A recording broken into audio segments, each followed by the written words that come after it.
The Premier League season is done, and it was an interesting one, man. This was an interesting season. Let's talk about it because it was fascinating. It was fun. It was fun. So, what are the highlights, man? First and foremost, Bruno broke the record.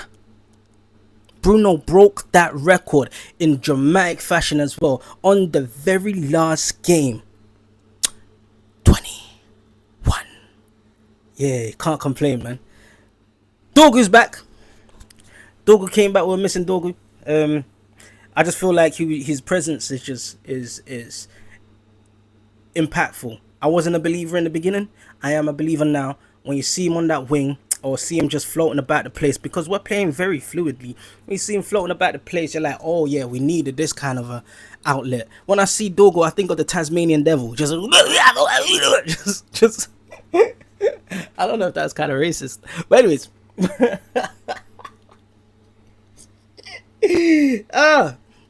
But you need that wild energy on the pitch, just to a shock to the system for the opponents and even for like the fans and the teammates, because he definitely is an outlet. In my eyes, he is definitely an attacker.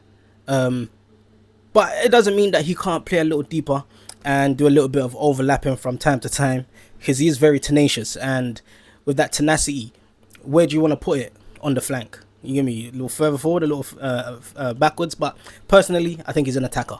So I'm looking forward to seeing how he develops next season and how the team, how the team's gonna function. Get me?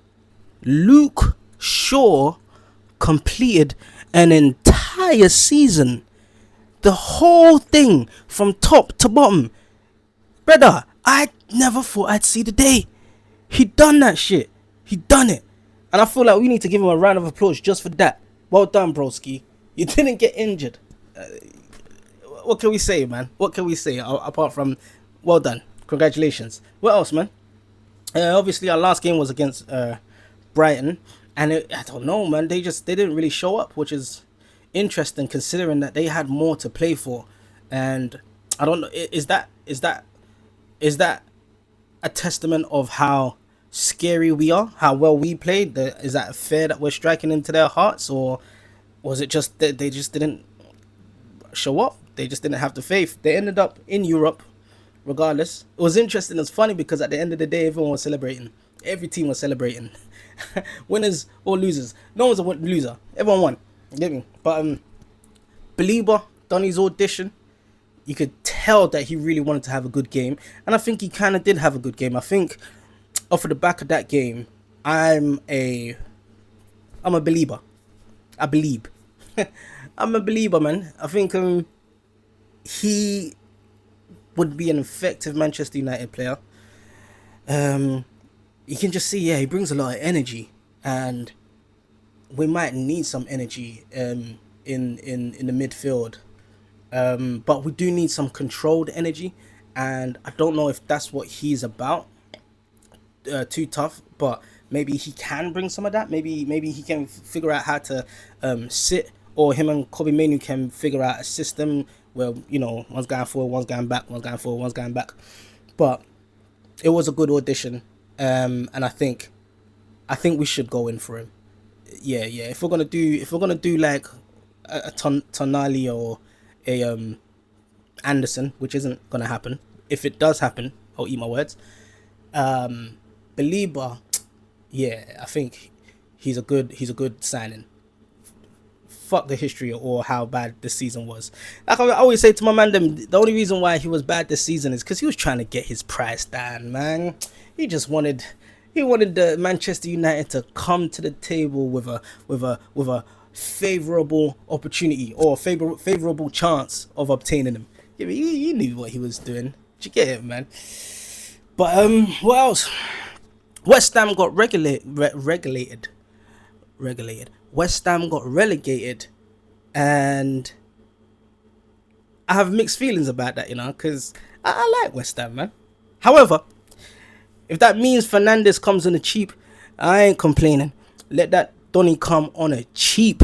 You better not come to us to the negotiation table with your chest high. You better come humble You better do two of them bows. Hey, yes sir, yes sir. That's it. Get me. We might even tick him. We're just gonna tick Fernandez. Hey, we'll pay you later, man. Give us the old boy, man. We'll pay you later, fam. Just move, man. Get me. You know what?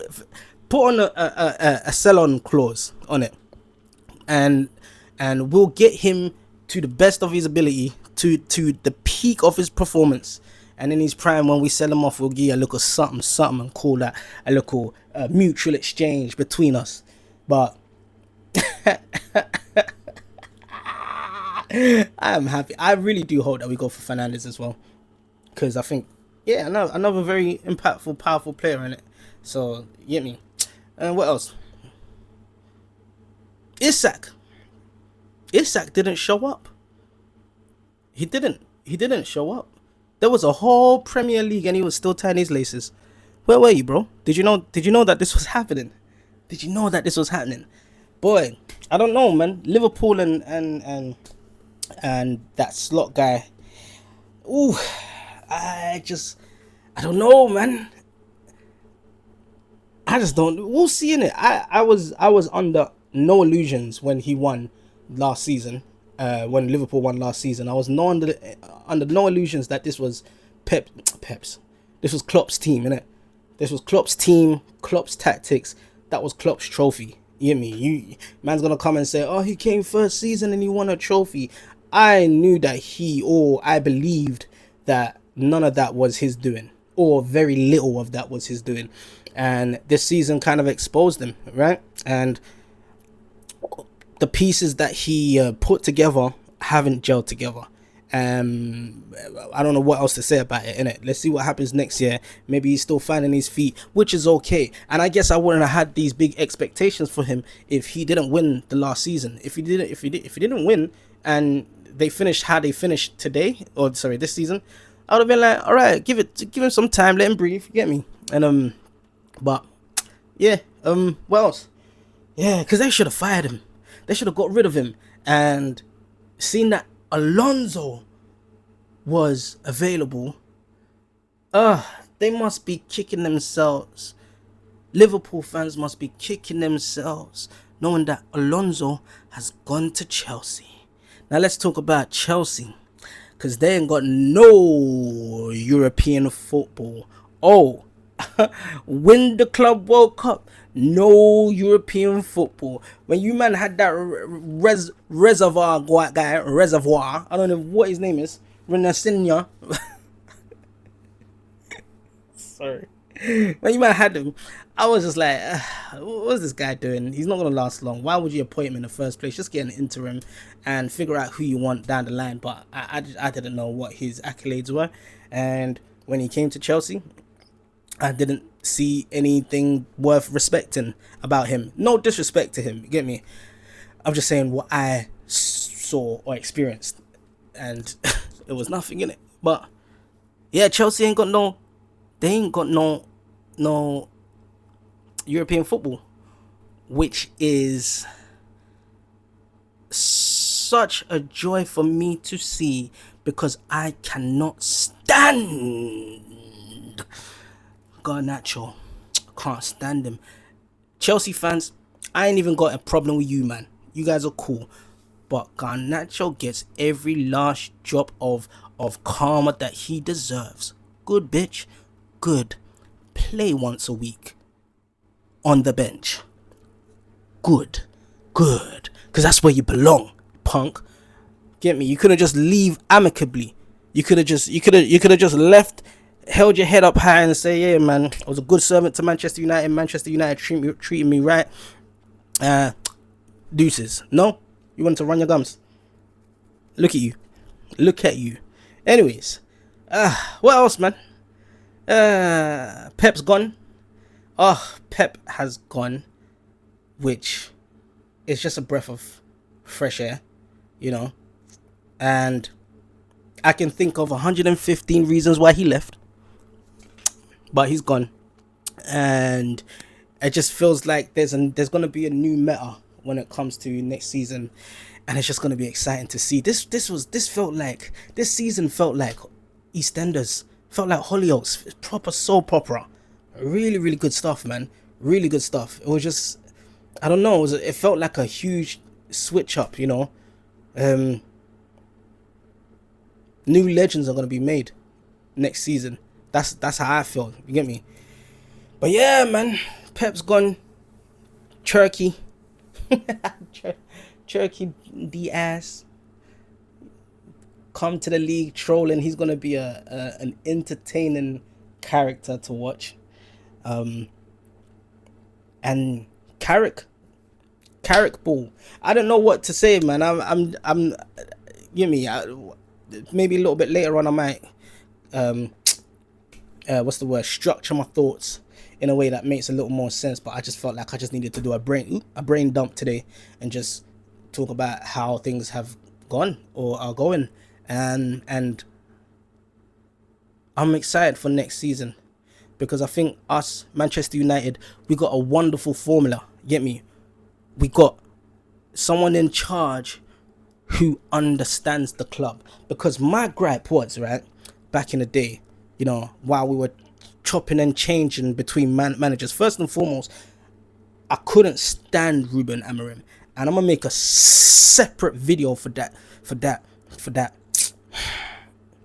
I'm not going to call him no names. I'm bigger than that. I'm not going to call him nothing. I'm just going to... I'm just glad that he fucked off.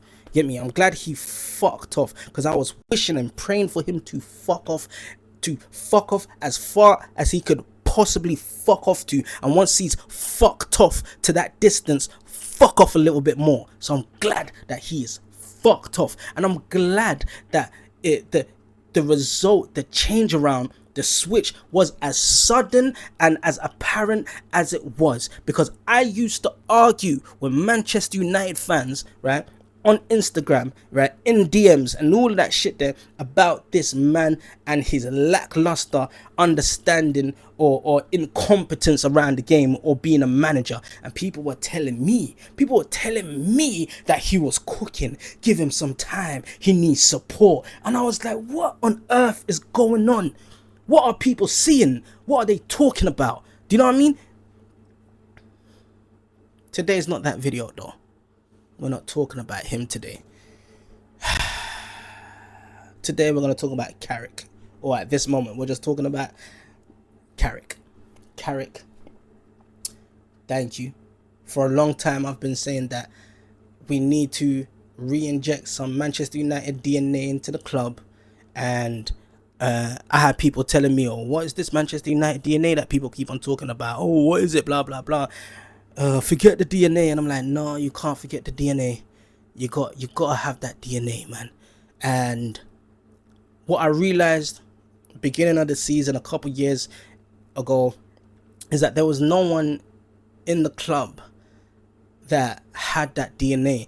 There was no one that truly understood who truly understood that Manchester United needed to redeem themselves because they weren't there in the glory days. Does that make sense? So what is there for me to redeem if I didn't deem?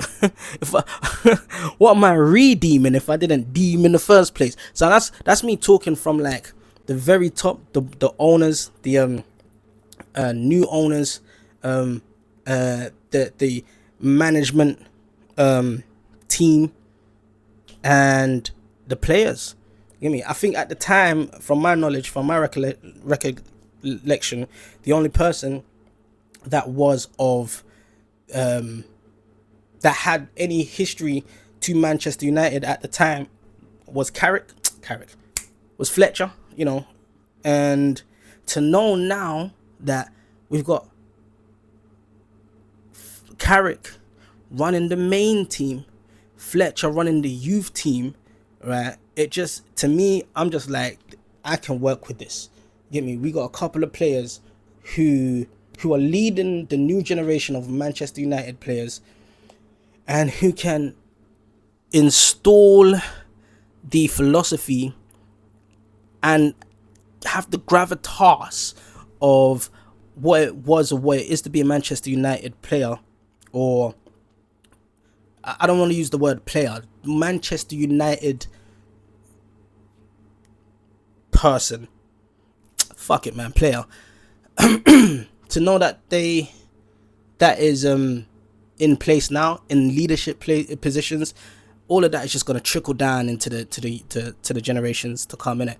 So I'm excited, man. I'm excited. I think I'm gonna do some more videos around the management system and just the ideology that must be permeating around the place.